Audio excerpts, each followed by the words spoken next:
তোমরা জামাত ইসলামীকে নিষিদ্ধ করেছো, আর আমি তোমাদেরকে গোটা পৃথিবীতে নিষিদ্ধ করে গোটা পৃথিবীর 1 ইঞ্চি জমি থাকবে না যেখানে তুই পা ফেলতে পারবি। সুলতান, আমার রাজ্যে 1 ইঞ্চি জায়গা তোর জন্য আমি বৈধ রাখবো না, গোটা পৃথিবীটা তোর জন্য আমি অচল করে দিলাম। যতদিন পর্যন্ত মসজিদের ইমাম এবং বাইরের ইমাম এক না হবে, ভালো করে খেয়াল করেন, যতদিন পর্যন্ত মসজিদের ইমাম এবং বাইরের ইমাম, ইমাম মানে কি নেতা, তো মসজিদে আসলে ইমাম বলি আর বাইরে গেলে কি বলি নেতা বলি, ওই বাইরের নেতা যতক্ষণ ইমাম না হবে, আবার মসজিদের ইমাম যতক্ষণ পর্যন্ত বাইরের নেতা না হবে, বুঝে গেছেন বক্তৃতা শেষ। যতক্ষণ পর্যন্ত বাইরের নেতারা মসজিদে ইমাম হন নাই ততক্ষণ পর্যন্ত মদিনায় শান্তি প্রতিষ্ঠা হয় নাই। যতক্ষণ পর্যন্ত মসজিদের নববীর ইমাম মদিনা রাষ্ট্রের রাষ্ট্রপতি হয় নাই ততক্ষণ পর্যন্ত মদিনায়।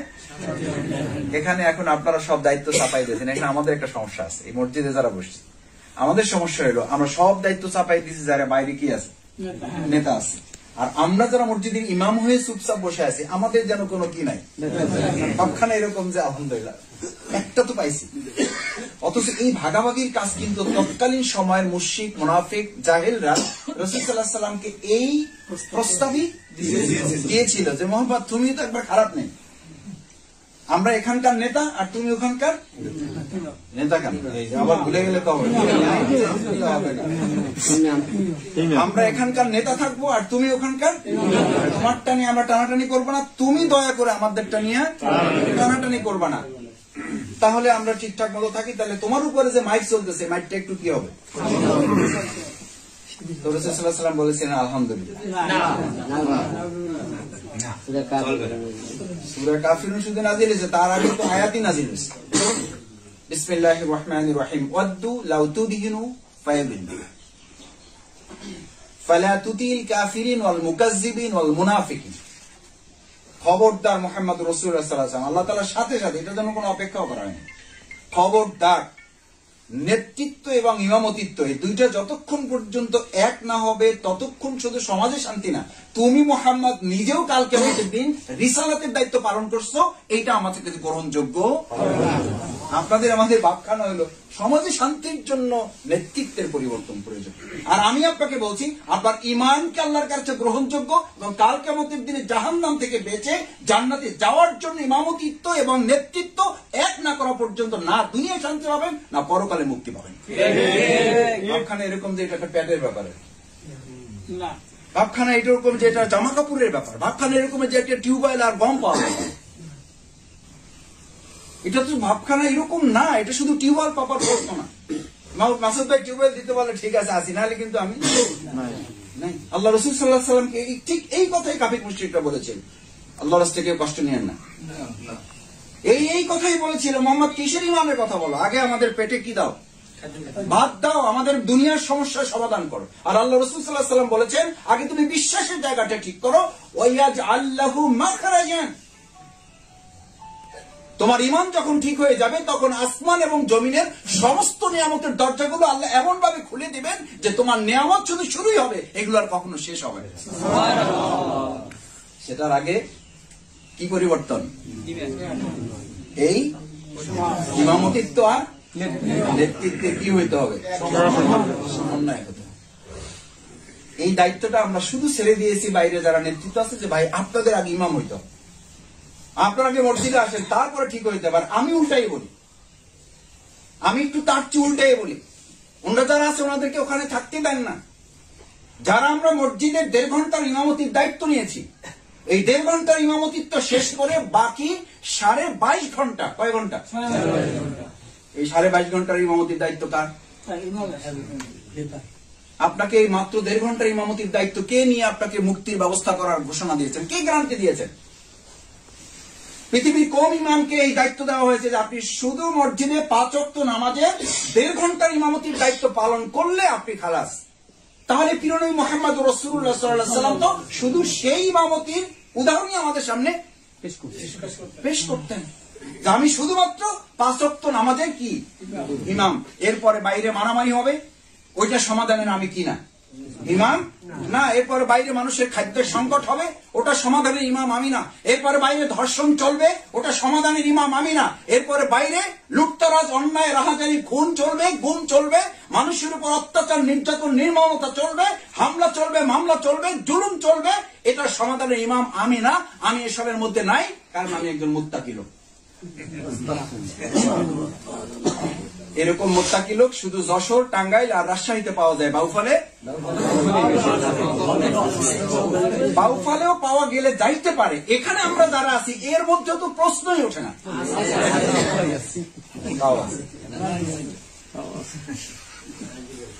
আমি তো মনে করছিলাম শুধু যশোর পর্যন্ত এটা রাখলে চলে। এরপর আপনারা বাউফল পর্যন্ত আসছেন, এখন কোন পর্যন্ত আসছি? মসজিদ পর্যন্ত আমরা আসছি। বাংলাদেশ জামাত ইসলামী অন্যান্য সমস্ত দলের সাথে, শুধুমাত্র অন্যান্য সমস্ত মানব রচিত মতবাদ সম্বলিত দল না, অন্যান্য সমস্ত ইসলামী দলগুলোর সাথে এবং অন্যান্য সমস্ত মানব রচিত মতবাদ সহ অন্যান্য সমস্ত দলগুলোর সাথে মৌলিক তিনটা পার্থক্য। অন্যান্য সমস্ত দলের প্রথম লক্ষ্য হচ্ছে যা সফলতা, যা ব্যর্থতা সব দুনিয়া থেকে হবে, শেষ হবে, শুরুও হবে। সফলতা ব্যর্থতা সব কোথায়? এখানেই। আর বাংলাদেশ জামাত ইসলামের সফলতা এবং ব্যর্থতা দুটোর কোনটাই এখানে কি হবে না, নির্ধারিত। আমরা এখানে চূড়ান্ত সফল হব না, চূড়ান্ত ব্যর্থ হব না। আমি শফিকুল ইসলাম মাসুদকে যদি আজকে মন্ত্রী ঘোষণা দিয়ে দেন আপনারা এখান থেকে, সরকার যদি আমাকে এখন গাড়ি পাঠিয়ে একটা পতাকা উড়িয়ে পথ করে আমাকে বঙ্গভবনে একটা শপথ দিয়ে দেয়, শফিকুল ইসলাম মাসুদ সফল, যদি সে জাহান্নামী হয়? মুখের কথায় বলবেন না, ভালো করে বলছি, খেয়াল করে শুনুন। আমি সবসময় নাসিরউদ্দিন হুজার একটা গল্প মনে থাকে আর কি। সবাই একটা জায়গায় বিয়ে খাওয়ার জন্য যাচ্ছে, উনি উল্টা যাচ্ছে। উনি যাইতেছে সব লোকের উল্টা। যেমন আমরা এখান থেকে বের হয়ে যখন যাবেন স্বাভাবিকভাবে একটা গতিতে যাবেন, কিন্তু এক লোক টার্গেট করে উল্টা আসতেছে। ওই লোকটার নাম হলো কি? নাসিরউদ্দিন হুজা। তার সমস্ত গল্পের মধ্যে একটা কি থাকে? একটা শিক্ষা থাকে। তো লোকেরা জিজ্ঞেস করতেছে যে হুজুর সবাই একদিকে যাইতেছে, আপনি উল্টা যাইতেছেন, ঘটনা বলছে আমি যে উল্টা যাইতেছি একটা ঘটনা আছে। সবাই যেভাবে একদিকে যাইতেছে তাতে আমার সন্দেহ হইতেছে যে পৃথিবীটা ওই দিকে কি হয়ে যেতে পারে, যাইবে যেতে পারে। আমি ব্যক্তি অন্তত একা উল্টা দিকে যাই, চেষ্টা করতে তো অসুবিধা নাই, পৃথিবীটাকে কি করি, ভারসাম্যটা রক্ষা করি। এরপরে কি হবে সেটা অন্য ব্যাপার। তো যখন যেখানে নির্বাচনী প্রোগ্রাম চলে আমাদের, আমি সেখানে একটু আদর্শিক কথা বেশি বলি, আর যেখানে পুরো সাংগঠনিক প্রোগ্রাম হয় সেখানে আমি একটু নির্বাচনের কথা বলি। কি করার জন্য? একটু ব্যালেন্স। আপনারা এখন ফুল একটা মেজাজে আছেন। কি মেজাজে? যে মাসুদ ভাই যদি 20 মিনিট কথা বলে তাহলে 19 মিনিট 59 সেকেন্ড কিসের উপরে কথা বলবেন, আর শেষে বলবেন আমাদের কিন্তু জান্নাত জাহান্নাম আছে। ঠিক আছে ভাইয়েরা, মনে রাখবেন, এটাও কিন্তু আমাদের খেয়াল রাখা দরকার। আলহামদুলিল্লাহ, আপনারা আমাদের জন্য দোয়া করবেন। ভুল, কষ্ট নেন না, কেউ লাভ হবে না, কোনো লাভ হবে না। আপনি এখন চোখ বন্ধ তো হবেই। এখন একটু বুঝার জন্য 30 সেকেন্ড চোখ বন্ধ করে বুকে হাত দিয়ে ভেবে দেখুন, চোখ বন্ধ হলে আপনার শফিকুল ইসলাম মাসুদ কি কাজে লাগবে। চোখ বন্ধ করার পর আপনার সন্তান, স্ত্রীরা প্রথম প্রতিযোগিতায় লিপ্ত হবে আপনার কবরে রাখার জন্য। প্রথম আপনার খুব কাছের মানুষ এসে হাতের ঘড়িটা খুলবে, বুকের জামার বোতামগুলো খুলবে, মোবাইলটা পকেট থেকে নিয়ে নিবে, টাকা পয়সা মানি ব্যাগ থাকলে ওগুলো আপনার পকেটে দিয়ে দিবে। এগুলো বাইরে মানুষরা নিবে? আমার ভাইয়েরা, এটি পৃথিবীর কোন দল আপনাকে বলে না, কোন দল বলে না। অথচ এটাই বাস্তবতা, এটাই নির্মমতা, এটাই আপনার জীবনের সবচেয়ে বড় সত্য। বাংলাদেশ জামাত ইসলামীর সাথে অন্যান্য সমস্ত দলের দ্বিতীয় পার্থক্য হচ্ছে ওনারা শুধু দুনিয়ার এই জীবনের কথা বলেন, আর বাংলাদেশ জামাত ইসলামী ওই জীবনের কথা প্রথম বলে এই জীবনটাকে কাজে লাগাতে হবে সেই কথা আপনাকে স্মরণ।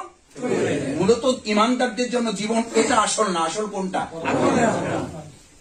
قدمت لحياتي فيومئذ لا يعذب عذابه أحد ولا يوثق وثاقه أحد قدمت لحياتي ওলামায়ে কেরামগণ আছেন, قدمت لحياتي, আমি আমার জীবনের জন্য যদি কিছু পাঠাতাম, তার মানে জীবন এটা আসল না, এটা হলো নকল জীবন। আসল জীবন কোনটা?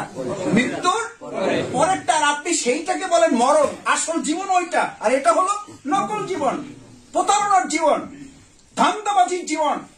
আমরা একটু কষ্ট পেলে দিক ওদিক করলে আমরা একজন আরেকজনের কাছে নালিশ দিই, হ্যাঁ রফিক ভাই মাসুদ ভাইয়ের কাছে খুব আশা করে গেছিলাম, কিন্তু আসলে যা বাইরে থেকে দেখছি ব্যাপারটা ওরকম না, একটু মনে হয় প্রতারিতই হইলাম।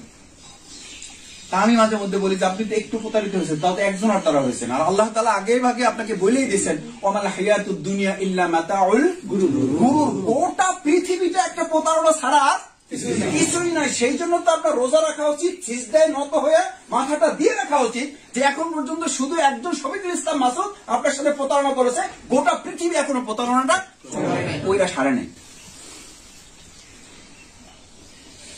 সেখানে আপনি এক্স ওয়াই জেড উমুকে তুমুকে, আমি আপনাদেরকে অনুরোধ করি ডক্টর শফিকুল ইসলাম মাসুদের কোন আদর্শ নাই,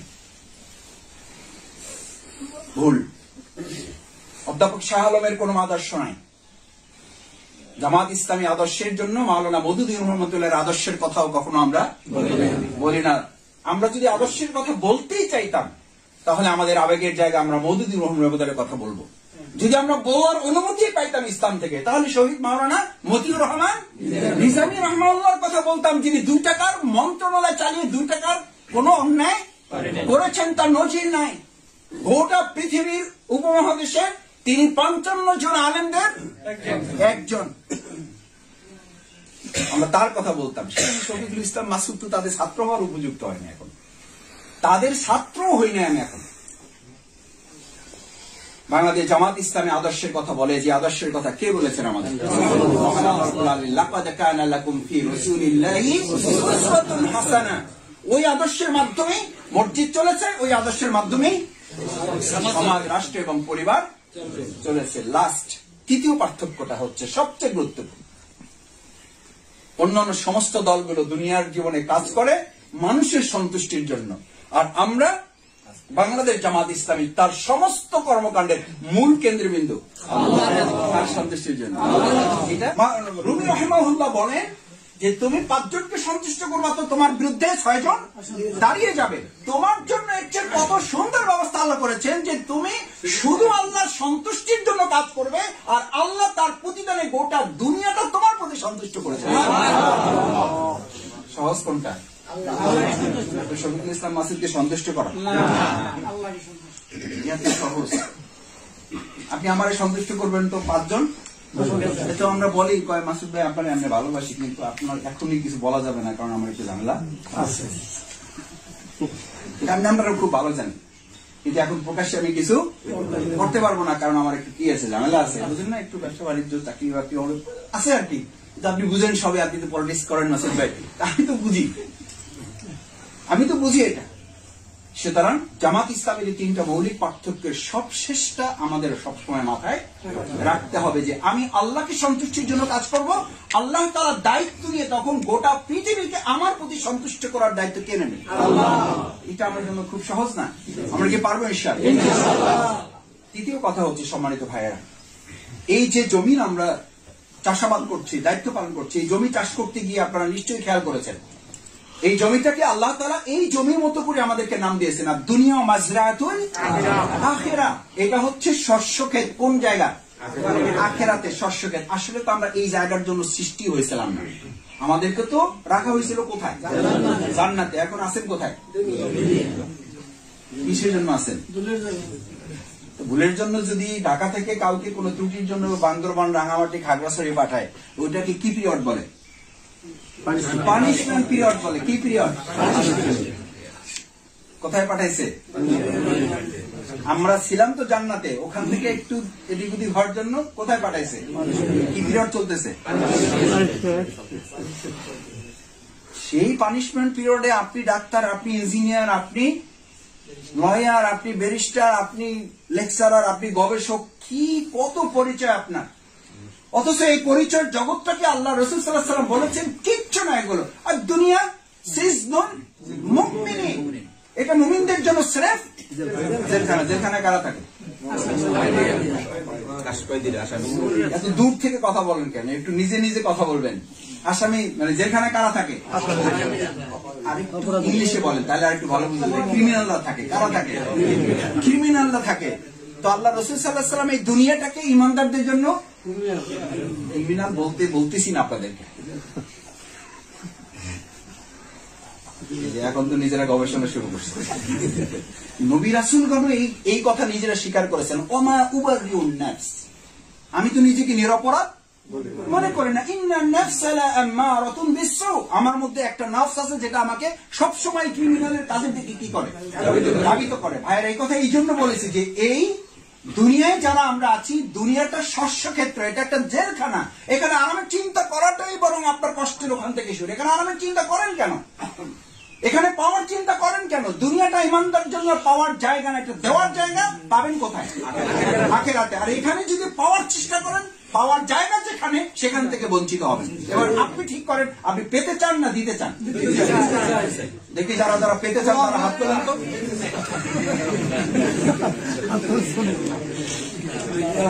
এবার দুনিয়াতে পেতে চান না দিতে চান? দেখি কারা কারা দিতে চান। আল্লাহ আপনি দয়া করে হাতগুলো কবুলে মঞ্জুর করুন।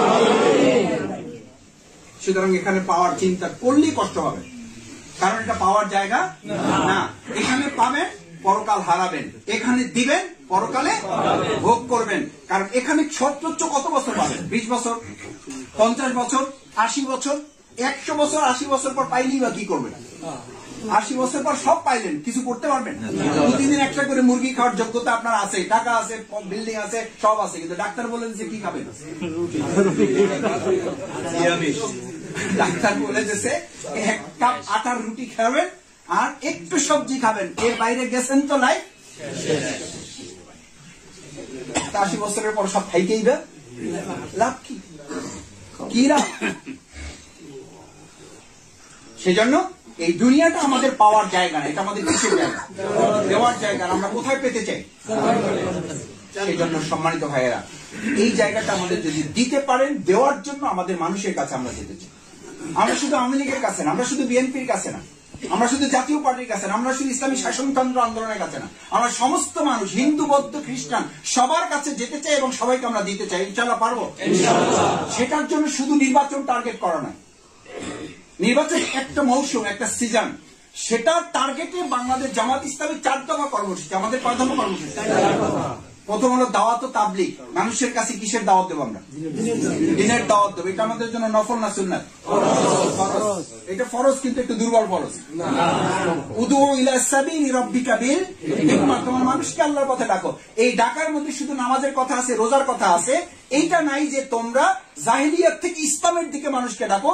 ভোট তোমাদের একটা আমানত, এটা খারাপ পাত্রে রাখলে ওই লোক যত গুনাহ করবে সমস্ত গুনার ভাগ তুমি পাবা। তোমার এই ভোট ভালো পাত্রে রাখলে, সেই লোক নির্বাচিত হয়ে ভালো কিছু করলে বা ভালো হবে, সমস্ত ভালোগুলো তুমি পাবা। সাদাকায় জারিয়াও আছে, গুনায় জারিয়াও আছে। এবার তোমার ভোট তুমি ভালো জায়গায় দিবা না খারাপ জায়গায় দিবা, এটা ইলেকশনের জন্য না, এটা জান্নাত এবং জাহান্নামের ফয়সালা নির্ধারণ করার জন্য নামাজ রোজার মতো ইমানের দাবি নিয়ে আমরা এখন থেকে কাজ শুরু করব। এরপর মনে মনে চিন্তা করবেন, মাসুদ ভাই ইলেকশন যতটুকু পারি করি। এবার বাসায় গেছেন, ভাবি বলছে যে ইলেকশন তো তুমি করতেছো না, ভাব তেমন ধরছে যে এমপি তুমি হয়ে যাচ্ছ। আপনারা মনে করছেন আমি বই করে বলতেছি, আমারটা এখন করতেছি না। আমি ইলেকশন বহু আগে থেকে করছি। আমার ফখরুদ্দিন খান রাজুভাই ইলেকশনে আমি কিছু ছিল না, এক স্কুলের সামনে বলছে যে তুমি ওখানে আগে চলে যাও, আমি আর একটা মিটিং করে আসছি। কিচ্ছু নাই, কেউ নাই, হেডমাস্টার একটা মাসিও নাই। মাইক একটা লাগাইছি, সামনে একটা টেবিল দিয়েছি, বক্তৃতা শুরু করছি, তো গলা টলা ভাইয়ের শেষ হয়ে যেতেছে, লোক কিছু আসছে। এরপরে ভাইয়েরা বলা হয়েছে যে এবার আপনি আসতে পারেন, খেলা দেখানোর শেষ, এবার ওষুধ বিক্রি। জানেন তো সাপের খেলা দেখানো কি শেষ, এবার কি বিক্রি শুরু হবে? ওষুধ বিক্রি শুরু। আল্লাহর রাস্তায় যদি আপনি মনে করেন যে নিতান্তই রাজনৈতিক বক্তব্যের জন্য এটা বলা, তাহলে আল্লাহর কাছে আমাদের প্রত্যেকের জবাব দিতে হবে। প্রত্যেকের জবাবদি করতে হবে। কারণ আল হাক্কু মুররুন, হক হচ্ছে সবচেয়ে কঠিন, সবচেয়ে তিক্ত। এই সবচেয়ে তিক্ত সত্যতাটাকে ধারণ করতে পারলে আল্লাহ তাআলা তাদের জন্য পুরস্কারের ঘোষণা দিয়েছে। সেই পুরস্কারের কথা বলে শেষের দিকে যেতে চাই। সূরা আল-লাইল, ওয়া আম্মা মান বাখিলা ওয়াস্তাগনা ওয়া কাযাবা বিল হুসনা ফাআম্মা মান আ'তা ওয়াত্তাকা ওয়া সাদ্দাকা বিল হুসনা। তোমরা যদি সত্যকে যথাযথভাবে ধারণ করতে পারো, ফাসানুয়াসসিরুহু লিল ইউসরা, তোমাদের দুনিয়ার জীবনে যা কঠিন ছিল সেই কঠিনগুলো আমি সহজ করে দেবো।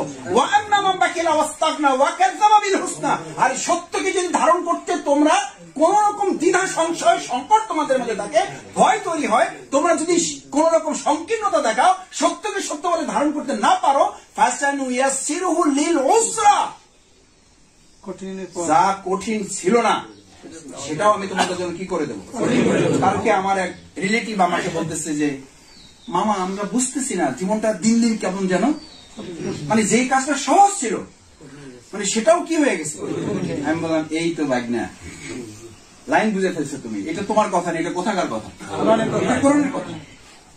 অসদ্দাকাবিল হোসনা, সত্যকে সত্য বলে যদি আপনি সাহস করে দাঁড়িয়ে যেতে পারেন তাহলে কঠিনটা আপনার জন্য কি হয়ে যাবে। আর যদি সত্যকে সত্য বলে ধারণ করতে আপনি কৌশলী ভূমিকার অংশ হিসাবে মিথ্যার আশ্রয় নেন, আপনি যদি মনে করেন এই অবস্থাটা এরকম থেকে কিছুদিন পরে এটা কেটে যাবে, কেটে যাবে না, বরং আরো জগদ্দল পাথর হয়ে চেপে বসেছে, বসছে, এর চেয়ে বড় পাহাড় সমান হয়ে আমাদের ঘাড়ে বসে যাবে, কিচ্ছু করতে পারবে না। বসে গেছে না যায় না, এটা কার কথা? কিন্তু আপনি আমি বলেছি কি আমার এত কি দায় পড়ছে, আমার এত কি দায় পড়ছে, সমাজের সব দায় কি আমার একলার নাকি? এই দেশ গোল্লা গেলে তাতে আমার কি, এই দেশ গোল্লা গেলে তাতে আমার কি? এরকম কিছু মুত্তাকি লোকেরা বলেছিল, একটা জনপদের কিছু মুত্তাকি লোকেরা এরকম সিদ্ধান্ত নিয়েছিল যে এই জনপদ গোল্লায় গেলে তাতে আমার কি? আমি তো নামাজ পড়ছি, আমি তো তাহাজ্জুদ পড়ছি, আমি তো চোখের এক পলক পর পর্যন্ত সময় কোন অন্যায় করছি না। আমার কথা কি বোঝা যায়? সেই জনপদ ধ্বংস করা হয়েছে না উন্নয়ন করা হয়েছে? এই পদ্মা সেতু থাকা সত্ত্বেও না পদ্মা সেতু ছাড়াই আমাদের চোখে উন্নয়ন কিসের? পদ্মা সেতু। আমাদের চোখের সামনে উন্নয়ন মেট্রো রেলে। আমি 2007 সালে বক্তৃতা করেছিলাম পাবলিক ফিল্ডে। আপনারা রাস্তার জন্য চিৎকার করেন, আল্লাহ রাস্তায় মাফ করে দিয়ে আমার পিতৃ সমতুল্য মুরব্বীরা, সেই 2007 সালে বক্তব্য মনে করে দিচ্ছি, ভিডিও আছে। তখন বলেছিলাম আপনারা রাস্তার জন্য চিৎকার করেন, অথচ রাস্তা দিয়ে কিছু সৎপন্থী যুবক তরুণ আপনার সন্তানরা হাঁটার মতো কিছু ভালো ছাত্র তৈরি হোক, কিছু ভালো মানুষ তৈরি হোক, হাঁটার মতো কিছু পথিক তৈরি হোক, কিছু সাহসী যোদ্ধা তৈরি হোক। আপনারা শুধু রাস্তায় চেয়েছেন, রাস্তায় হাঁটার মতো কিছু ভালো পথিক আপনারা কখনোই চাইতে পারেন নাই। যার কারণে রাস্তার পর রাস্তা হচ্ছে, ব্রিজের পর ব্রিজ হচ্ছে, বিল্ডিং এর পর বিল্ডিং হচ্ছে, আবার সাথে সাথে আমাদের কপালও পূর্বে পূর্বে এই ব্রিজ দিয়ে জাতির উন্নয়ন হয় নাই, মেট্রো রেল দিয়ে সোনার মদিনা গঠন হয় নাই, পদ্মা সেতু দিয়ে জাতির ভাগ্যের পরিবর্তন হয় নাই। ভাগ্যের পরিবর্তনের জন্য প্রথম প্রয়োজন হচ্ছে নিজের মুক্তির জন্য কাজ করা। সবশেষ অনুরোধ করবো ভাইয়েরা, বাংলাদেশ জামাত ইসলামীতে যারা আছেন, যারা আসছেন, যারা আসবেন, তাদের প্রথম কথা হচ্ছে আমি নিজের কি চাই? মুক্তি চাই। নিজের মুক্তির জন্য বাংলাদেশ জামাত ইসলামী আপনাকে প্রথম, আজকে আমার শ্রদ্ধেয় স্যার আমাদের প্রধান অতিথি জেলা আমির মহোদয় সেই কথাটি বলেছেন। রোপণ হওয়ার কথা শুনে আপনি ভাবছেন যে ভাই আজকে কি এই প্রোগ্রাম, আপনার প্রোগ্রাম একটা পাইনি, মানে আমাদের যেখানে পান, রাস্তায় পান, ঘাটে পান, যেখানে পান, ভাই রোপণ হয়েছেন, এই একটা পাইছেন, আপনারা কি একটা পাইছেন যে ভাই। আরে ভাই এগুলো বাদ দেন, আগে আমরা ইলেকশনটা করে একটু কি করে নিই। কি বলেন? অবশ্যই ইলেকশন লাগবে, কিন্তু তার আগে অর্গানাইজেশনও লাগবে। পারা যাবে ইনশাআল্লাহ। কারণ আগে রাসূল সাল্লাল্লাহু আলাইহি ওয়াসাল্লাম ইলেকশন করেই সোনার মদিনা গঠন করে নেয়। সোনার মদিনার আগে সোনার মানুষ, সেই সোনার মানুষ আমাদের এই বাউফলে তৈরি করতে না পারলে এরকম ইলেকশন করে হয়তো আপনি ভালো পরিস্থিতি পাবেন। পেয়েছেন তো, আমি রাজীবের সেই ইলেকশন থেকে শুনেছি, আলহাজ মাওলানা আব্দুল গনি সাহেবের ইলেকশন থেকে শুনেছি, আমার হাত ধরে ধরে এরকম বলেছে। ছোট মানুষ ছিলাম, আদর করতো, এই কপালে বহু মুরব্বীরা ছেলের মতো করে রেখে চুমু দিত, বলতেছে আমার ভাই তোমার কথা শুনে খুব ভালো লাগছে, রাজি খুব ভালো মানুষ, কিন্তু ভোটটা এবার পচাইতে চাই না। সেইরকম বাউফল তো এখন পাওয়া যাবে না। কি হাসি খুশি আপনাদের, আরে মাসুদ ভাই দাঁড়াইলে হয়ে যাবে। আমি এগুলো শুনি আর হাসি যে আপনারা কি কোন বোকার জগতে আছেন। আস্তাগফিরুল্লাহ, মাফ করুন, আপনাদের মিস আন্ডারস্ট্যান্ড করছি না, আমি মিসট্রাস্ট করছি না, এই বদলপুরা বাজারে আমি জাস্ট কথা বলে দাঁড়িপাল্লা প্রতীকে ভোটটা চেয়ে পাশে আরেকজনের কাছে গিয়েছি। নৌকার আরেকজন এসে ওনার কাছে হাতটা ধরার সাথে সাথে বলছে যে ভাই নৌকায় ভোট দিয়ে দেবো, আগে এবার বলে দিচ্ছেন, আপনি আবার আমার আসছেন কেন? আমি জাস্ট ঘুরে এসে ওনাকে বললাম, চাচা কি বললেন এটা? কয় ভাতিজা তুমি এটা বুঝবা না, ভোট তো এক জায়গায় দিব, এটা তো ভিন্ন জিনিস, এইবার তো অন্তত ভোটটা পচানো যাবে না, তোমরা প্রস্তুতি নাও, সামনে ইনশাল্লাহ তোমরা পাবা। অথচ আমি হাত ধরার সাথে সাথে আমাকে কি বলছিল, দিয়ে দিচ্ছে। এটা নিয়ে তোমার চিন্তা করা, তুমি আমার কাছে সময় নষ্ট করো না। এই লোক বাউফলে এখন তো কেউ নাই আলহামদুলিল্লাহ। কেন বলেছি জানেন? কেন বলেছি জানেন? বলেছি এই জন্য যে এখনো এই ধারণা নিয়ে বাস করেন যে মাসুদ ভাইদের মতো, ফখরুদ্দিন খান রাজি ভাইদের মতো, আলহাজ মাওলানা আব্দুল গনি ভাইদের মতো, মাওলানা রফিকুল ইসলামদের মতো, অধ্যাপক শাহ আলমদের মতো লোকদের ভালোবাসা যায়, তাদের সাথে থাকা যায়, তাদের সাথে সংসার করা যায়, কিন্তু তাদেরকে একটা ভোট দেওয়া যাবে না। কারণ ভোট দিলে ভোটটা কি হবে? এই পচা ভোট থেকে এই পচা ইমানের লোকদেরকে আগে বের করে না নিয়ে আসতে পারলে আপনি এরকম হাজার হাজার শফিকুল ইসলাম মাসুদ বাউফলে নিয়ে আসতে পারবেন, কিন্তু এই জাতির পরিবর্তনে কোনো ভূমিকা রাখতে আমরা পারা যাবে ইনশাআল্লাহ। সম্মানিত ভাইরা, আমি আপনাদের অনুরোধ করতে চাই, আসুন আজকের এই সামগ্রিক পরিস্থিতি সামনে রেখে আল্লাহ তাআলা এতটুকু ভালো অবস্থা দিয়েছেন যে আল্লাহ তাআলা এতটুকু সময় নিরাপত্তা দিতে পারেন, সে আল্লাহ তাআলা গোটা বাংলাদেশকে নিরাপদ করে দিতে পারেন না? দিবেন ইনশাআল্লাহ। যারা আমাদেরকে বাংলাদেশে আটকে দিয়েছিল, গোটা পৃথিবী তাদের কাছে এখন অচল হয়ে গেছে। গোটা পৃথিবীতে তাদের পা ফেলার জায়গা আল্লাহ তাআলা দিয়েছেন। ফানফুযু লা তানফুযুনা ইল্লা বিসুলতান। তোমরা জামাত ইসলামীকে নিষিদ্ধ করেছো, আর আমি তোমাদেরকে গোটা পৃথিবীতে নিষিদ্ধ করে আরো করবে। বহু আগে বলেছে, আমি এই বক্তৃতা এখানে করে গেছি, এই আয়াত বলেছিলাম সূরা রহমানের। এগুলো দুনিয়ার কোন শাস্তি নয়, এগুলো আল্লাহ প্রদত্ত শাস্তি। এই মার্শাল র্যাবের ডিজিকে বলা হয়েছে, ইয়া মার্শাল এই পুলিশ প্রধানকে বলা হয়েছে, ইয়া মার্শাল এই সিসি প্রধানকে বলা হয়েছে, ইয়া মার্শাল এই প্রাইম মিনিস্টারকে বলা হয়েছে। কিসের ক্ষমতা তো? আমি এক সিগন্যাল দিলে শুধু বাংলাদেশটা, গোটা পৃথিবীর 1 ইঞ্চি জমি থাকবে না যেখানে তুই পা ফেলতে পারবি। আমার রাজ্যে 1 ইঞ্চি জায়গা তোর জন্য আমি বৈধ রাখবো না, গোটা পৃথিবীটা তোর জন্য আমি অচল করে দিলাম। দিয়েছেন না দেন নাই? সুতরাং হতাশার কিছু নাই। একটা কথা বলে রাখি, এমপি, মন্ত্রী, চেয়ারম্যান, উপজেলা ভাইস চেয়ারম্যান, বাউফল পৌরসভা চেয়ারম্যান এবং 4টা ইউনিয়নের ইলেকশন, কথা একটাই, সেটা হচ্ছে আগামীর দিন এখন থেকে গোটা পৃথিবীর প্রত্যেকটা মুহূর্তে ইসলামের মুহূর্ত, গোটা পৃথিবী ইসলামের জাগরণ তৈরি হয়েছে। সমস্ত জায়গায় আজকে ইসলামের রেশিও বেড়ে গেছে। যুবক যুবতী তরুণীদের মধ্যে ইসলাম গ্রহণের সংখ্যা কয়েক শতগুণ বৃদ্ধি পেয়েছে। বাংলাদেশকে আর থামিয়ে রাখা যাবে না। যারা বলে মুক্তিযুদ্ধের চেতনায় আমরা উজ্জীবিত, আমাদেরকে দাবিয়ে রাখা যাবে না, আমরা বলি সোনার মদিনার সেই স্লোগানে আমরা উজ্জীবিত, আমাদেরকে দাবিয়ে রাখা যাবে না। আমাদেরকে দাবিয়ে রাখতে পারবে না, কারণ আমাদের কাছে ইসলাম ছিল, আমাদের কাছে ইসলাম আছে, ইসলাম থাকবে, ইসলামই বিজয়ী হবে। সেটা বাউফল থেকে শুরু হবে। আসসালামু আলাইকুম ওয়া রাহমাতুল্লাহি ওয়া বারাকাতুহু।